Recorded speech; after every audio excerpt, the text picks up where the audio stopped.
something stopped or started or something. Anyway, that's a very old translation too, and you can try some of these newer ones that have section markings that are pretty good. Then there's the best is this thing called the Low Classical Library, which actually has the English on one side and the Greek on the other side. You don't really need that, but it'll be the most accurate, and it has the best footnotes. In Josephus, the Greek isn't absolutely necessary or even partially necessary. If you're doing New Testament studies, it's really important to look at what the Greek is, because you can't depend on any translation that you have. I mean, you can depend on it for prayer and, to give a sermon. In other words, the rough translation will be okay. But the actual, if you're looking for a specific word and want to see if that word reappears someplace else or is repeated somewhere else, then in fact that translation is, it's really important to have an interlinear Greek if you don't know Greek, and of course if you know Greek, obviously that would help, but few of us really know Greek that well, and the interlinear is fine because it gives you the Greek word and you can read it and you can then find it again and again and again and again if you want to see what word are they actually saying. I'll give you an example. Sometimes they'll have the word for righteousness, dikaios. And it's a very important concept in the Dead Sea Scrolls. So you want to know if they're using it in the New Testament. You want to know if Paul's using it. You want to know, for instance, it's the basis of righteousness is the basis of justification, to make righteous, to make just. And justification in Christianity is the whole basis of the theology that is taught, called justification theology. So you want to see when this word righteousness is being used. But if someone is fooling around with the translation, he might put goodness. He might put, you'll get the rough meaning, but you won't get the precise meaning. Come in here, Noel, if you want to sit down. You won't get the precise meaning. So it is really important to, if you're going to do the New Testament, to have a Greek somewhere available to you if you're really serious. If not serious, just one inspiration, you don't need it. Now, this book here, which I told you about, I didn't think it was available anymore because it went out of print, the Dead Sea Scrolls and the First Christians. It was published by a company in England called Element Books, and they went belly up. But apparently it was sold to HarperCollins. HarperCollins then sold it off and then sold it to someone else, and I went down in the bookstore now, and under HarperCollins' aegis, there's a new printing of it, which I wish they had told me about because I would have made corrections in it. This has two really good essays in it. That Maccabees, Zadokites, Christians, and Qumran, which is something that was originally published by E.J. Brill in Holland back in the early 80s, and I think was a groundbreaking essay. And then this other essay, James the Just and the Habakkuk Pesher. Pesher is a Hebrew word for commentary, a commentary on the prophet Habakkuk. That was also originally published by Brill. They didn't want to, they sold it out. They didn't want to continue reprinting it. So we got the copyright back. Element printed it, and now this other company in New Jersey is printing it for some reason. Also, it's got some really good essays of mine that I think are interesting. But those two long, I guess you might call them monographs, Maccabees, Zadokites, Christians, and Qumran. You'll know what those words mean by the time we finish this course. James the Just and the Habakkuk Pesher. Those are really things that we're going to do in this class, not word for word, but that'll really help you. And then the second part here, the translations at the end, where I give you the Hebrew and also the English translation. I'm going to use my own translation because I think it's better, as I told you, than the ones that you have in either Vermesh or those ones some of you showed me, Michael Weiss and his colleagues and some other people. There's one translation done by a chap in Holland. It's very complete in that it has all of the documents, but one of the problems is he's Spanish, he speaks English with difficulty, and he actually had the translations done in Spanish. Then he had someone else who didn't know Dead Sea Scrolls very well translate from Spanish to English. So it's gone through 3 different, reproductions.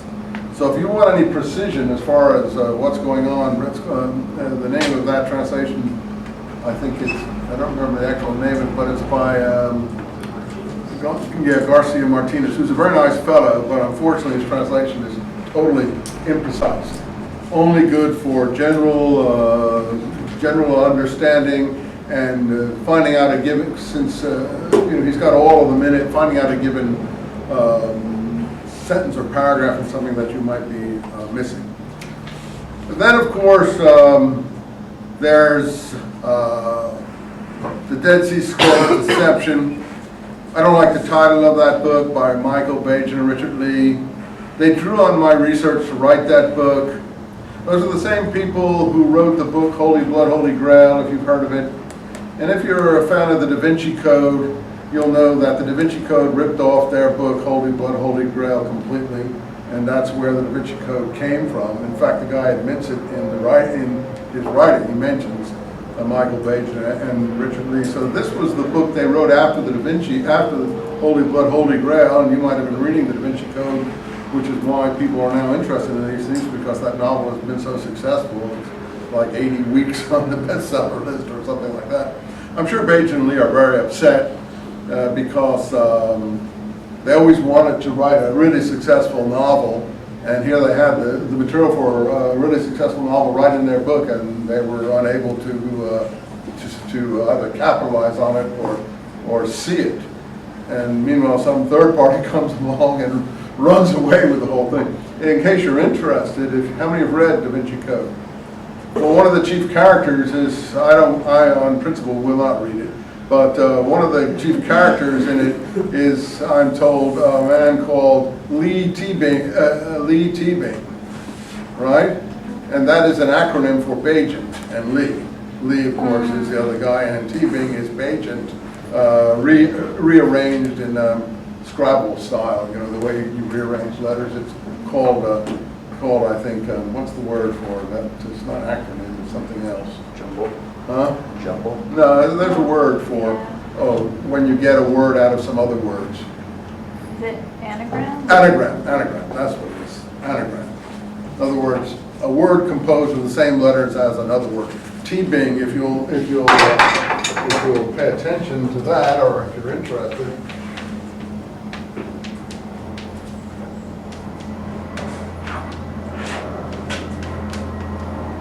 So there it is. There it is.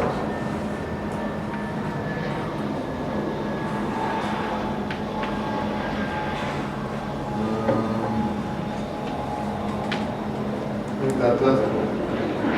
That's what an anagram is. So how many were aware of that when they were reading the book? Well, and the first name of the character is Lee. So he was actually, so unless you turn your nose up at the Dead Sea Scrolls Deception, you wouldn't. Those are kind of pretty bright guys, and they came to me after they finished Holy Blood, Holy Grail, and they wanted to write something on the Dead Sea Scrolls because they'd read my books, and they asked me if I would help them and steer them in the right direction. This was back in approximately 1986 or so, 85, 86. So I said, sure, I would be happy to help them. And when I finally got the book from them, they had about 380 errors in it. Errors that were almost bloopers that someone could jump on. I fixed all their errors. I don't think there's any error in that book. There are suppositions and theorizing and speculative or speculations. But I can tell you that book is 100% solid because there's no mistakes as far as factual data that relate to the Dead Sea Scrolls, because I had to pick up 380 or so mistakes. Then there was a problem, if you notice that Dead Sea Scroll Deception, there was a problem in the rip-off of ideas. A lot of that stuff I hadn't published yet. And, I noticed that they were claiming the ideas for themselves, so I kind of asked quietly, slightly protesting, and Bajan was very sympathetic, and I said, well, the least you have to do is put footnotes. So they put footnotes. If you look at the footnotes, about half the footnotes refer to me in that book. And so then the publishers protested, said, well, it looks like you don't have any ideas of your own, it's all his. So then his colleague crossed out some of the footnotes. But still there's quite a few footnotes that, but there's more, there should be about twice as many footnotes as there are, but we didn't want to kill their book totally. So nobody looks at footnotes anyway when they put in the back of the book, so it doesn't matter. But anyway, that book had a big run in Germany. Not such a big run in America because a lot of people tried to kill it here in America, but in Germany it had a big run. Was about 25 weeks top of the bestseller list in Germany because I had a different title. I never, as I said, I didn't like the title in English, Dead Sea Scroll Deception. I wanted the title, I suggested to them, Dead Sea Scrolls Uncovered. Their publishers turned up their nose at that, so I used it for my next book with Michael Wise. When we translated some scrolls, Dead Sea Scrolls Uncovered. I thought it was a little, I thought if something had been a deception or some hanky-panky, which I don't think there really was as such. I mean, there were people that were controlling thought, but I think they felt justified in thought control. I mean, there are thought police everywhere, and a lot of people, particularly in the theological field, like to control thinking. So I don't think there was anything that was considered that people were doing that they didn't think that they were justified in doing. But if there's been a deception, I think that's for the reader to conclude. And I told the publishers that, not to bash them over the head with it. Well, since the head of the publishing company had come up with the title, he never spoke to me again. I mean, he never. Half people don't like you to tell them when you think they've done something wrong. So I never had anything to do with that publishing company and never spoke to that guy again. And he never spoke to me because I objected and said his title was superficial. And it turned out that in America it was. In Germany they call it in English, I don't know how to say it in German, the locked up Jesus file. Only you put Jesus in the title, you're on the way. And the locked up Jesus, I think that's it, the Verschlusssache Jesus. Had nothing, of course, really to do with a locked up Jesus file. But that was a great title in German. And that's why it sold like huge amounts. But coming back to that, is a very good sketch of the whole situation in Dead Sea Scrolls studies up till the time of the opening up of the archives to everybody. I can say that everything in that book is well-founded data-wise, except for maybe speculative theories about conspiracies, which again, the monopoly or the group of scholars controlling the scrolls, to an outside eye would look like a conspiracy. But I don't think, as I said, they thought they were involved in any kind of conspiracy. I think they just thought that that's the way it should be controlled. One person in particular, a man called N.T.will, who was very important in the whole history of Dead Sea Scroll studies, he was a Dominican priest. And he was really the head of the Dominican Order of Palestine, the head of the famous École Biblique. He's pretty much of an Arab sympathizer. Not that that's surprising. Most people in that part of the world who were involved in this thing were. They resented the so-called Jewish state coming into being, and there was a lot of friction in that regard. In any case, it was told me by people who knew him that they looked at everything when it came in. And he and his colleague, a man called John Strugnell, who later ended up at Harvard, it was told me by some people that, not John Strugnell, he was later, and a man called Father Millik, DeVoe's assistant. They had this school, this French archaeology school that Bajan and Lee delineate quite well, called the École Biblique, which was really, it was both School of Vatican Archaeology in Palestine and also the French school. So it had a dual hat because the people who did archaeology in France were mostly French priests. And so you got into this field under a dual auspice. The École Biblique biblical school, also called the French school in Jerusalem, was actually founded at the end of the last century in order to, well, since archaeology was getting very popular as the world spread out, knowledge advanced, the Ottoman Empire began to collapse, became more familiar to people in the West.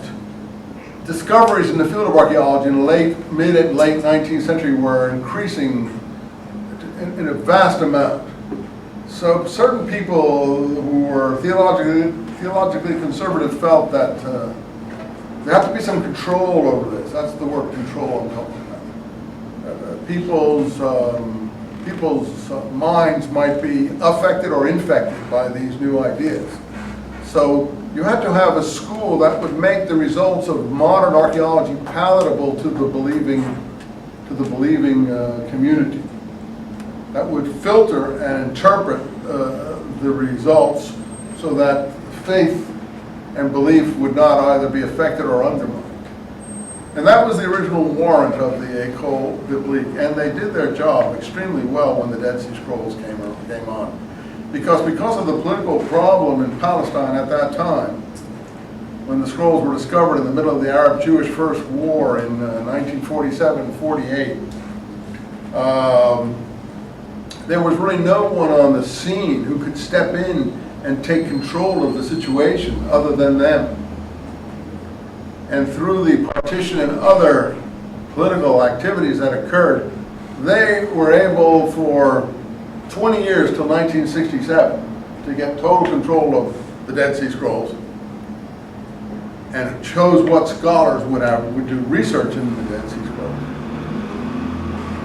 And then when the Israelis took over that area and it became the theoretical titular controlees, they didn't exercise that control because they were afraid of displeasing people high up in Vatican authority and church politics. It was thought politically unwise to interfere. And since the Israelis weren't particularly interested at that time in the Dead Sea Scrolls, they actually gave the situation that had existed from 47 to 67 a new lease or warrant on life for another 20 years until the late 80s, when we led the campaign to crack the monopoly. And part of that was done right here at Cal State Long Beach. Part of it was done up at the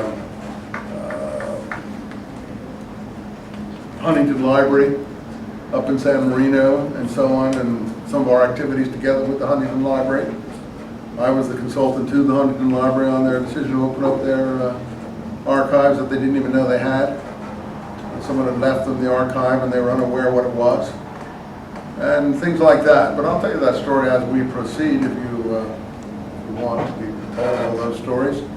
But in any event, the monopoly on how the scrolls were looked at, how they were published, what was published, who published them, and how they were interpreted was for 40 years controlled by this school in Jerusalem that had been put into existence the previous century to do exactly what they did relating to the scrolls. They reduced them to innocuousness. That is, when they were done, by the time they were done, nobody was interested in the scrolls by 1980 something. And originally in 1940s, people were thrilled by the discovery of these Hebrew manuscripts. Now you can say that was, that's what Bates and Lee are calling a deception. You can say that was a deception, or you can say that was purposefully done, or you can say that was done out of ignorance. I tend to go according to the latter thing. I don't give them credit for having put this whole huge conspiracy into motion. I think it was a result of accidental and factors and human weakness. I have a son who's, he's going to look at these tapes sometime, I shouldn't say it, but I have a son who's thinks everything is a conspiracy. And he's sure that Bush is involved in 9/11. I said, he's sure of all these things, and so on and so forth. And I tell him, look, they're not that intelligent. They're not that smart as you're giving them. I don't think they're as clever as you think, or as Michael Moore might think. I think they more bumble into it. And so I think you're giving them far too much credit for that. So I don't think they foresaw this coming. I don't think they had any idea 9/11 was coming. I frankly don't think they would have liked it happening in the way it did if they could have stopped it. So I don't accept all those conspiracy theories on those issues. So I have to say I do accept all the conspiracy theories about the Kennedy assassinations, and also some of the assassinations of rock musicians. All those conspiracy theories, I think, are well-grounded. Not that we'll ever find out what actually happened, but I think all those are believable because they make sense. And there were people who wanted to do those things, and that they would have been looking for ways to do those things if they could do them and if they could get away with it. And a lot of them, they did get away with it. So I think, but not this one. And I don't think the scrolls either. So I'm not totally blind to people's machinations. All right, so the Bajan and Lee book will give you a really solid background. And why should you read that book? I think by the time of the midterm you should read that book. By the time of the midterm you should probably read maybe one of my essays, Maccabees essay, as opposed to the James and the Habakkuk commentary. The Habakkuk commentary you can read in the second part of the class. But you don't ever have to read them at all if you don't want to. I mean, I'm not going to stand over you with a whip. If it helps you to read it, fine. If you don't get anything out of it, don't read it. The kind of exams we're going to give is you can bring in your notes and things like that, and you write me some intelligent essays, and if you feel you don't need any of that material to write an intelligent essay, which you probably don't, all those things just deepen your understanding. They don't make you understand. So if you can get along with my lectures, that's fine. I mean, I'm not a whip master. My job is just to try to get through the material in an intelligent way, and yeah. Did you say we should have the Dead Sea Scrolls reception probably by the midterm? I think it would probably help you. I think it would probably help you, though. I'm not going to specifically cover anything that is in that book as such. It just gives you a good. It's got some historical sections that are pretty good. It tells you the controversy. I probably wouldn't get into the controversy over the scrolls in the second part of the term anyway. So I can't say which part of the Dead Sea Scroll deception to read. But it's an easy read. I mean, you could read it in the bathroom at night in about 2 weeks, depending on how many times you're in there. So I mean, these books are not. These are just to deepen things. These are not to force them. Yeah, what was your question? Anyone else? Okay. Oh, so the tests are open notes? Yeah, be open notes. An open book. So basically, like our homework is just to keep studying. Yeah, your homework is to keep studying. Right. That sounds good. Read in advance what you think you should. I'm not here to. You do as much as you want. I'm not here to jump on you. I want you to my mind, I've always said to my students, that's true, isn't it, Christine and Noel? A little known well is better than a lot known poorly. Because you can actually, if you need to write a paper or get into a given subject, once you know a little well, you can spread out to the other things yourself without any problem. But if you just learn a lot of stuff superficially, it's not going to help you as far as I'm concerned. I'd rather you know a little bit well than a lot badly. So I just soon go slow, and I don't know, and the work will sort itself out as we go. Let's see. So this book exists. If you want the actual book, you can buy it. I think it's even in the bookstore. It certainly is in the professors' books, and it can be ordered also. I noticed Barnes & Noble remaindered that book a year or so ago. They were selling for $4 a copy. Now it's $29 again, or $26 again. I forget what it's selling for. I mean, that was a good time to get it. I bought about 10 of them, but I couldn't. I soon lost them because people kept ripping them off me. But These recommended books are something that you can, the Dead Sea Scrolls Uncovered, I mentioned that Michael Weiss and myself put together at the time of breaking the monopoly. Well, those are very sort of small, little pieces that hadn't been published previously.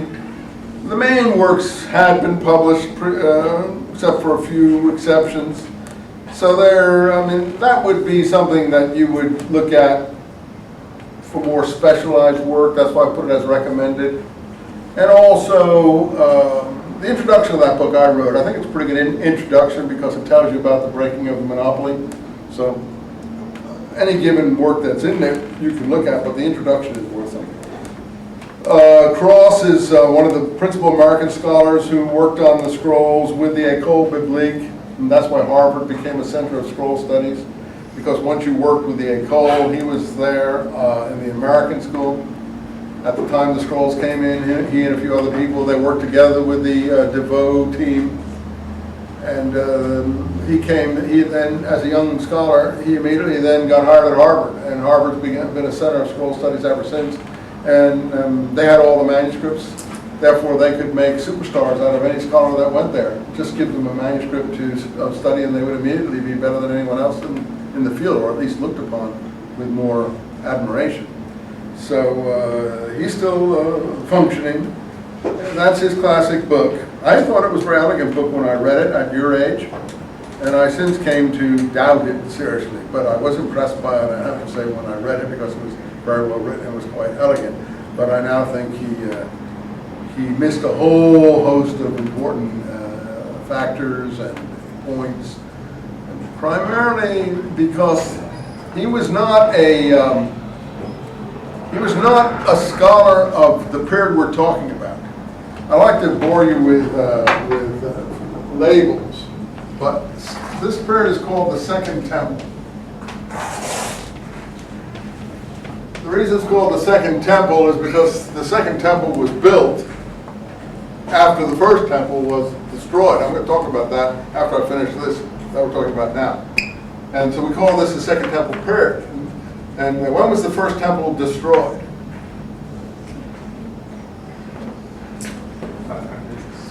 Oh, about 600 BC, 585, I think. By whom?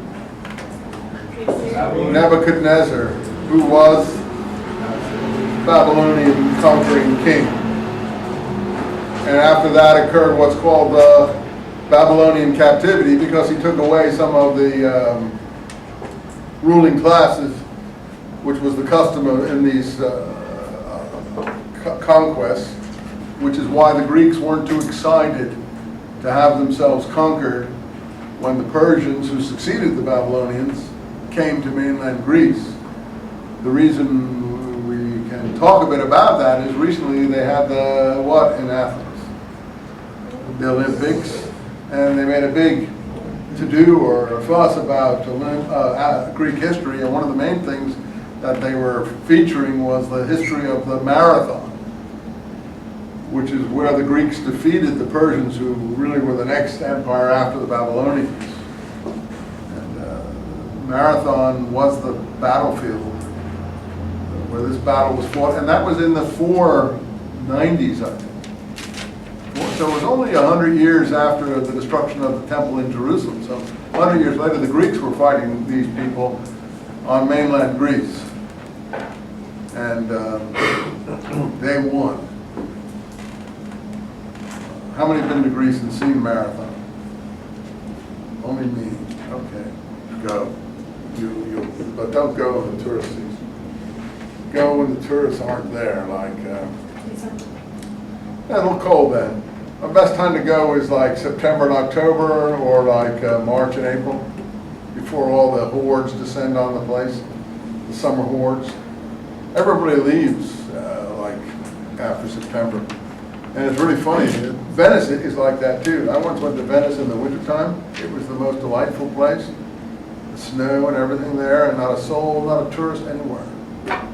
So if you go to these places in a little bit off the summer sometime, you can really find a good experience. But the tourists really do kill it, because they tramp through these places like huge hordes of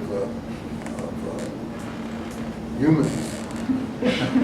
And it's really, it gets, you can't really have a meaningful experience in an atmosphere of that kind.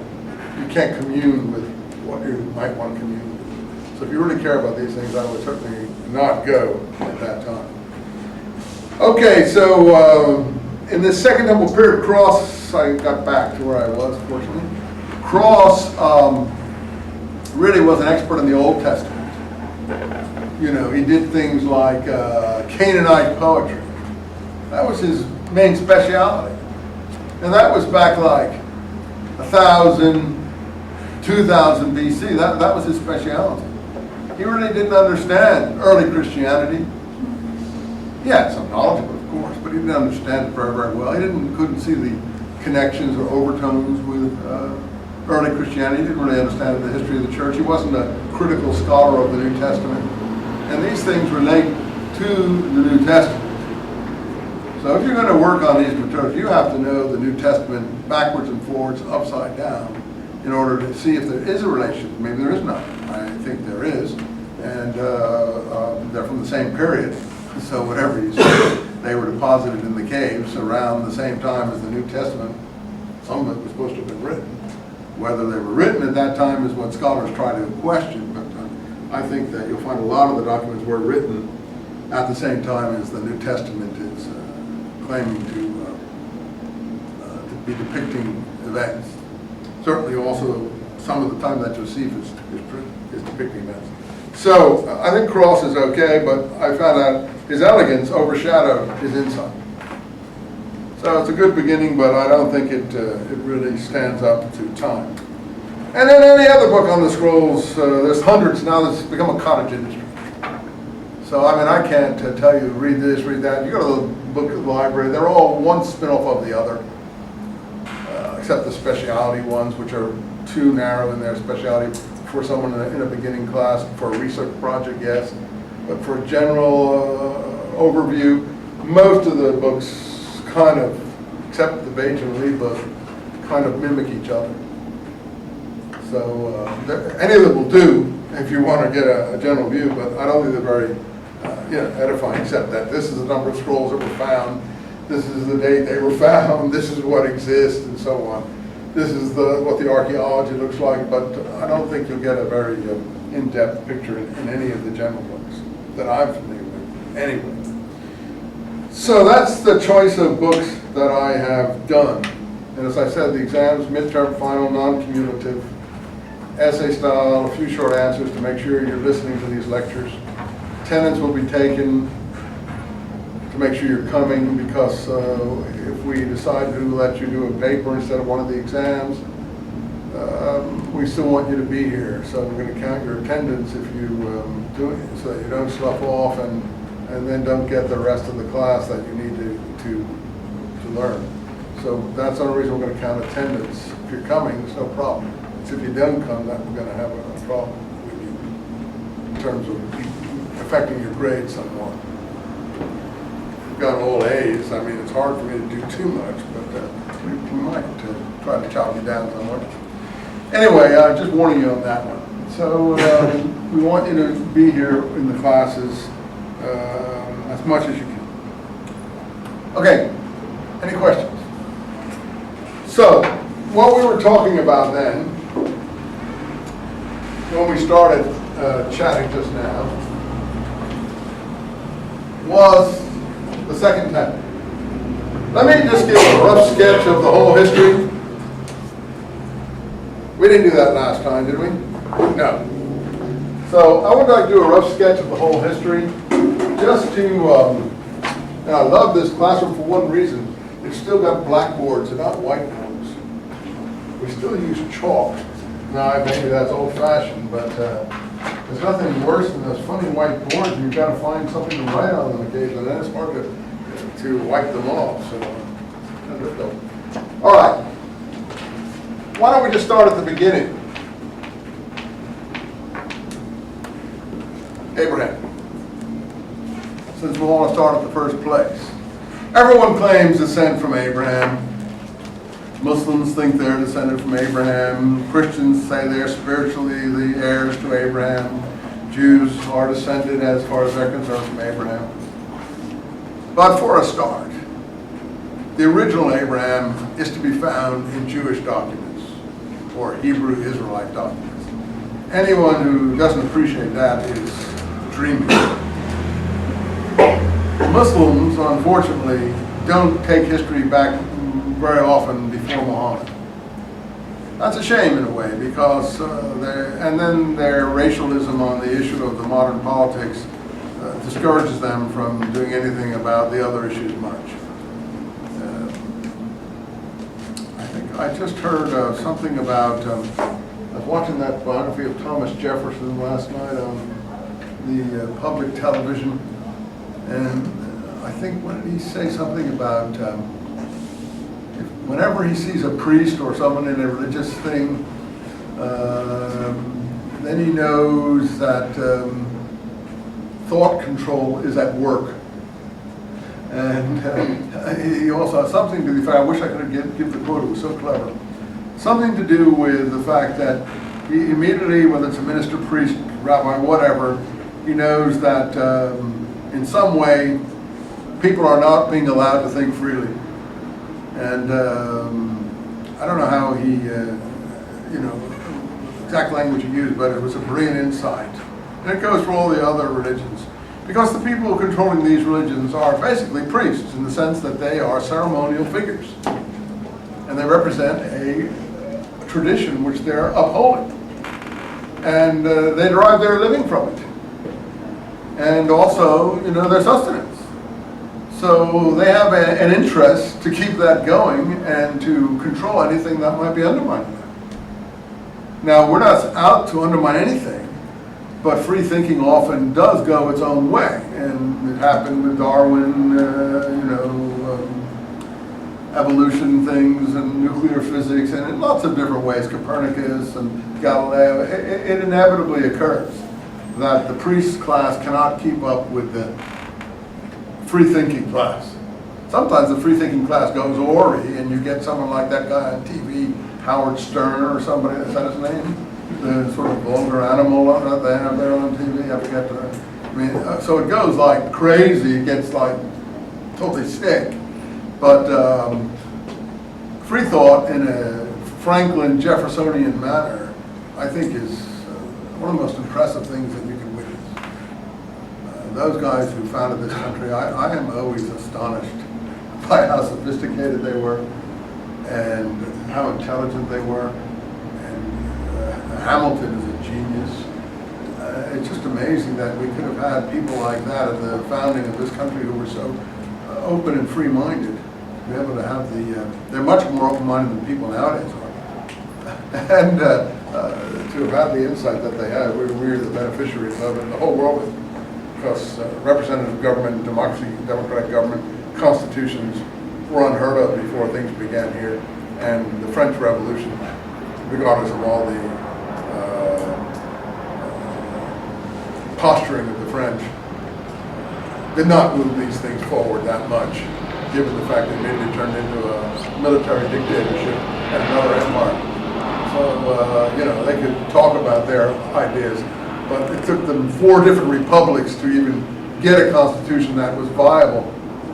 It took them another 200 years of lopping off heads and cutting each other's throats to even get anywhere. So, America is, good or bad, the oldest democracy. And it is probably one of, if not the oldest constitutional government going. So people say it's a new country. No, it's the oldest country in the modern world. Because all the other countries aren't even as old in terms of their government structures. Europe is just trying to solve the question of how states get together in a federation. They're still wrestling with it, and it's going to take them another 50 years probably to work it out. So, these guys worked this out 200 years ago. They might have done it perfectly, but they did a really good start and excellent insight into the thing. So these guys were pretty smart. So when Jefferson says something like that, one should stand up and take notice. So to go back to Islam, as I was saying, one of the problems in modern Islam, it's in the medieval age, unfortunately. And there is, even though there are a lot of smart Muslims, I've met many, but the problem is that they're not allowed to think freely. Not the religion doesn't say they can't. It's the people controlling the religion who judge them, and in some way they become intimidated. So if they speak openly certain free-thinking ideas that they might have, they can put themselves in grave danger. And that's the problem in all the societies that you're seeing, all the way from Indonesia through Pakistan, back through Iran, Iraq. America's got a belly full of it now, and but doesn't mean you can just leave it. That means something has to be done, because in the nuclear age, it's not possible to have things like what just happened in Chechnya occur. Because if it can be done like that with children in a schoolroom, it can be done with whole cities with nuclear bombs. And this is now the most dangerous period, probably even more than the Russian period, because at least the Russians were in totalitarian control of what they were doing, and at times they were reasonable. But now it's total insanity. So we're in the most dangerous period I've lived longer than most of you ever experienced in my lifetime. And I can assure you, it is serious. So in any case, the Islam problem is not their fault. It's the fault of the intimidation that goes on. Because I've had, in my class, I used to teach Islam. I have so many intelligent people from that background. But once they started speaking out openly in class, others would intimidate. And you see, you can cut someone's throat still in Islam if you feel they are an apostate from Islam, and you're justified. That's why those people can do that to the little children. And nobody will, some people will judge them, but most people won't judge them because they're not horrified by it. They're afraid to judge them because someone else will then come and deal with them. And it's a terrifying situation we are involved in. So that's where constitutions, which will never happen in these countries in the foreseeable future, constitutions protect individual rights. And that's a new idea still. It's only functioning in certain modern countries. And unfortunately, it's a race between constitutions and nuclear terror. And I have a feeling nuclear terror has the upper hand at the moment, but we'll see. It's hard to be pessimistic, but I really believe that is true. You'll have to decide that for yourself. In any case, Abraham is thought of, let's say, as the father of the Arab people. I think I told you last time. If I didn't, I'll say it this time. Yes, that's a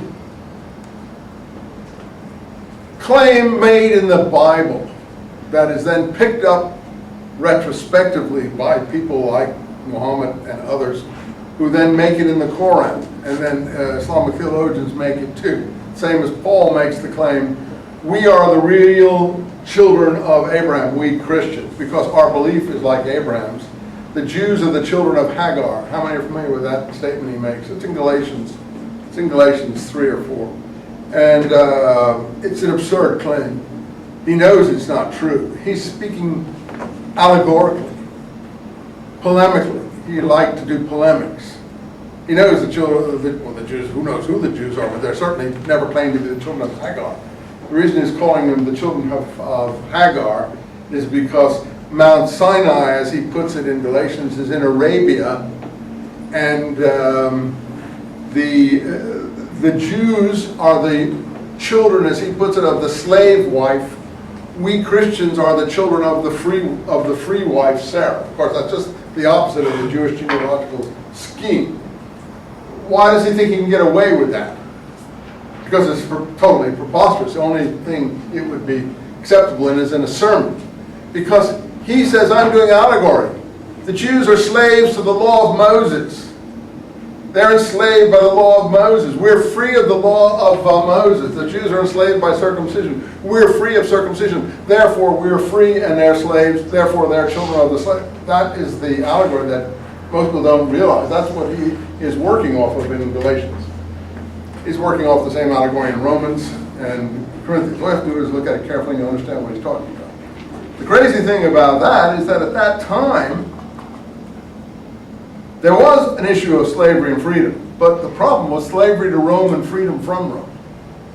Because Paul is a Roman citizenship, he just transforms it totally. What's going on in Palestine has nothing to do particularly with slavery to the law or freedom from the law.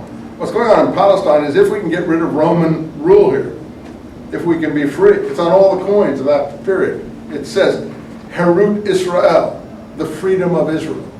That's what it actually says on the revolutionary coins. Other coins say the redemption of Israel. The Jews printed their own coins at the time of the uprising, which took place, as some of you might know, from 66 to 73. The temple was destroyed in 70. So they minted their own coins, and on these coins they put these slogans. Herut Israel, freedom of Israel. Geulat Israel, the redemption of Israel. Year 1 of the freedom of Israel. Year 2 of the redemption of Israel. Year 3 of the redemption of Israel. It's a big thing in scroll studies because we find these coins down by where the Dead Sea Scrolls were found, and people try to date different scrolls by the coins that were found at the settlement. I'll talk about that in the future. It's all in my book, Maccabees, Zadokites, Christians, and the Qumran, if you want to look at it. So that's one thing. So Paul is making some claims about Abraham, ultimately saying that we're children of the promise, and our religion is Abraham's religion because our religion is faith in Jesus Christ, and the Bible says, as he takes it out of context, and Abraham's faith was counted for him as righteousness, Genesis 15:6. So these are what I would consider specious arguments made in a polemical style, as you would in a law court in theological debate. But you know, it's not what the book is saying, it's what Paul is reading into it in an allegorical way. The Bible doesn't say that Abraham was saved by faith in Jesus Christ, even though Jesus Christ existed. But these are the arguments that he's making in the Hellenistic world, and they work. Because he's an extremely clever dialectician and polemicist. Muhammad picks up Paul's arguments. Muhammad never mentions Paul, but he's doing the same thing. Whereas Paul's saying that the religion of Abraham came before the law, the Moses law came after, therefore Abraham could not have been saved by the law. These are all polemical theological arguments that he makes. It's the foundation of Christianity. Muhammad says, oh, okay, Abraham and Ishmael, his first son, whom we are descended from, came before Jacob and Israel and the Jews and the Hebrew tribes. They also came before Jesus Christ and Christianity. Therefore, we're the true heirs of Abraham from a genealogical perspective, as well as Paul says Christians are in a theological perspective. So we're both genealogical heirs, and we have priority over the Jews because we're from an earlier generation through Ishmael. And secondly, we are heirs because Abraham is the first Muslim too. For Paul, he's like the first Christian. For Abraham, for Muhammad, he's the first Muslim. How? Now, there's a guy writing books on this stuff. That guy who's doing Walking the Bible. There's someone called Fire or something. He does it for international brotherly love, that everyone should understand each other. I do it for the opposite reason. I do it to deconstruct all these things and to make people see the reality of the claims these people are making, which are ludicrous. But, because I don't think that people should be allowed to get away with ludicrous claims, even for the sake of polemics. In any case, Muhammad is saying that Abraham is the first Muslim because Islam means surrender to God, and Abraham in the Bible surrendered to God's will, so he's the first Muslim. He did this when he sacrificed Isaac, when he was tested. But Muhammad changes this. He says he did it when he sacrificed Ishmael. So he does a few little tricks there, and the next thing you know, Abraham's the first Muslim, and all Muslims are practicing Abraham's religion, the same as all Christians are practicing the faith of Abraham, theoretically. In any case, be that as it may, that's how important Abraham is. The thing about the Muslim claim for genealogy, that is a claim in the Hebrew Bible, who people were trying to do genealogies. They looked around them and saw the different tribes and who they thought they were related to and who they weren't related to. And they came up with the genealogy that the Arab tribes in Transjordan and the Negev and in Sinai, these were Ishmael descendants. And Ishmael was another son of Abraham. So they put these genealogies. Maybe they were going then, maybe they created them, I don't know. But I like to tell my Muslim friends is, you know, poetry is truer than history. This is the poetry that is the claim that we're all descendants of Abraham. I assure you, if I did your DNA, people in the Middle East, I would find that you're not mostly descendants of Abraham, whoever he was. I have no idea who he was. But I'll bet your DNA has Greek blood, native Egyptian blood, all kinds of other peoples. But the poetry washes over all this. You may even have been a captive. Your parents may even have been killed by Muslims. You may be the descendant of slaves who the Muslims took. But as the generations go on, it all gets washed out in the mythology. That's the power of story, poetry, myth, song, and so on. And so in the end, you may be making the claim, the very opposite that your ancestors made. In other words, your ancestors may have been slaughtered. You may have been saved. Yet you go around claiming you are a descendant of Abraham. And that we and these other people are cousins. Well, that may be, some may be. But I'll bet it's only about 10%. I'll bet the other 90% are people like Berbers in North Africa, people like the Greeks who settled the shore, the Canaanites who inhabited those areas, all the other peoples of the Iraqi area, the Babylonians, the Turks, and so on. These are not all descendants of Abraham by any shape, way, or form. And that's where the myth takes over. But if you tell a believer that's grounds getting your throat cut out there behind the auditorium, which is what the problem of belief in the modern world. When people believe in a medieval fashion, it can be really frightening. And that's where constitutions come into play, to protect people's rights to speak and to communicate. So anyway, I'm just throwing that out to you, how important Abraham is. Okay, enough of that, Abraham. So Abraham would be around 2500 BC if he really lived. If he lived in any real way, if we can say that he lived in any real way. Something like that. The next generation, his sons, Isaac, they're astronomical figures for the lifespans of these people. I think that's because, as you remembered the ancestors, some of these people may have been dating their time of existence according to a lunar month scale. So you get 900 months maybe or something. There's no way to know where they got these astronomical figures for the lifespans. And even Abraham, 120 is probably very, very, very dubious. I don't think we have anyone around here that lives to be 120, even with modern medicine. I'm not familiar with anybody anyway. So, these time spans are wildly exaggerated. But we have the generations, the memory of the genealogies. Abraham, and then the Hebrew genealogists, not so interested in following Ishmael and also Esau, who are brothers of some of the preferred chosen, as they call it, line. But since they're the descendants of this line, they're not interested in descendants of these lines as such. They give their genealogies as cousins, relatives, and so on, which is where the Qumran picks these things up from.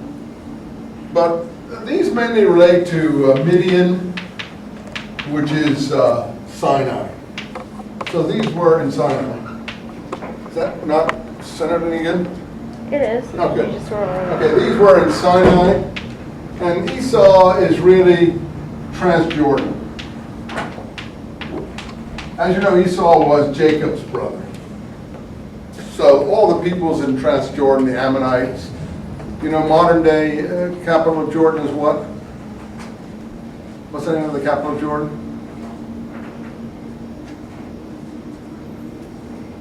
Amman. You know where that comes from? Ammonites in the Bible. The Ammonites, the Moabites. Amman is the capital of modern day Jordan, because that's where the Ammonites were. Amman probably has been in existence for 3,000 or 4,000 years. at least the origins of it. So those are kind of cousin peoples, but since they're going to follow the main line is what they're interested in, we get Isaac, Jacob, who has a name change if you read your Genesis. He becomes Israel, and that's where you get 12 tribes of Israel. That you're familiar, or that you've heard of. The Israelites. Yeah. I may have missed something, but I missed something. Shouldn't Esau be under Isaac? Yeah, it should be. But I put him over here as one of the people, as one of the lines they're not really interested in. The Esau Transjordan line. But I'm trying to say that that's as far as those things went. They didn't go to Libya, Syria, Iraq, North Africa, where modern Muslims today would think they are. And that's all comes from taking the poetry literally. Taking the poetry of the biblical account, which is more literary and poetic, and taking it as literary history, which is always, it's helpful in communal cohesion, solidarity, but it's always a fairly inaccurate thing to do. And as I said, if you did DNA, I'm sure that you'd find what I'm saying is correct. In Egypt, for sure, the Egyptians are not Arabs and have nothing to do with Abraham. And I don't think the Yemenites would either. I doubt if the Saudis would. I don't think any of these peoples would who claim this descent. But since they don't know what their descent is, this story covers everything. The story becomes the mythology. As I said, you may have been someone that they killed or captive, but it doesn't make any difference. That's how it works. But you're right about Esau. Esau is Isaac's son. I said he's Jacob's brother. But not just to show you the neighboring. I want to move along, so I'm going to keep going. So you got the 12 tribes, and then you get the principal one here, Joseph. And the other, as things turn out, Judah. And the third, Levi. Levi are the Moses group, therefore they become the priest class. Moses is descended from Levi. Judah is just Judah. It becomes the southern kingdom of David over the course of time. Jews come from that. In Arabic, Yahud from Yehuda, Judah. German, Juden, the H persists. And then, of course, English Jew. But that means they're the remnants of the tribe of Yehuda or Jews. Joseph's important too, because he goes to Egypt. And that, scholars agree, is around 1700 or 1600 BC. That doesn't mean that's when it actually happened. That's what Joseph represents. Why is that? Because we have a group of rulers in Egypt called the Hyksos, who are people from shepherd kings, they're called. They're intruders from Palestine, Syria, out that way, and they've come and taken over the monarchy. And it's theorized that the whole Joseph episode in the Bible represents their control over Egypt for a certain amount of time. And then the Bible graphically tells you, and a king arose who knew not Joseph. So it would be like when the Hyksos were overthrown or enslaved or something to that effect. And everyone agrees that's around 1600 BC. So the stories do kind of have a slight connection to what actually will transpire. Yeah. 3 minutes. Okay. 3 minutes. That's really weird. That means that thing is not doing an hour and 15 minutes. It's only doing about an hour and 10. It's not on long play. Huh? It's not on long play. How do you get it on long play? I don't know. I guess I have to do it with this thing, I'll bet. Huh? Probably. Maybe we'll do it at the break. We'll see if we can get it at the break. Yeah. So we have Joseph's story, and then 300 or 400 years, the Bible says, before Moses. Well, that clearly is probably inaccurate, because Moses must be around 1300 or so BC. 14 or 1300 BC is hard to say when. Whether he's an historical character, who can tell? Freud thought he was an Egyptian. And that was what German scholarship said at that time, that he came from the Akhenaten revolution in Egypt. Akhenaten, the pharaoh that had changing the religion to one God, Son God, 8-time rule.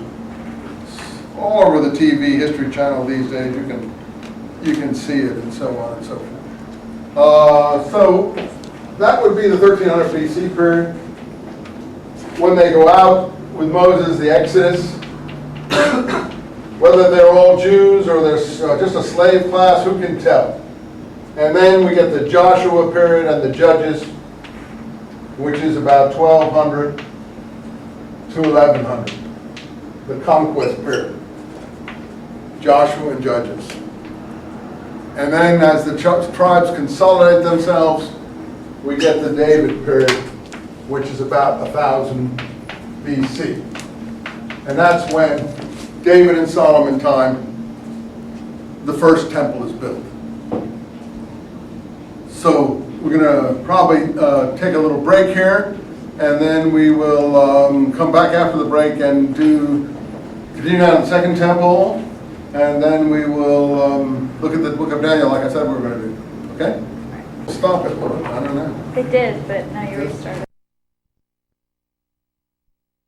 Okay.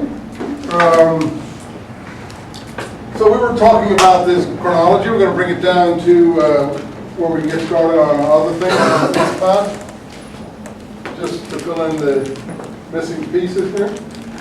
So this Exodus period under Moses that we discussed would be somewhere around between 1400 and 1300 BC. There were some cataclysms at that time. A lot of people speculate about Santorini, the island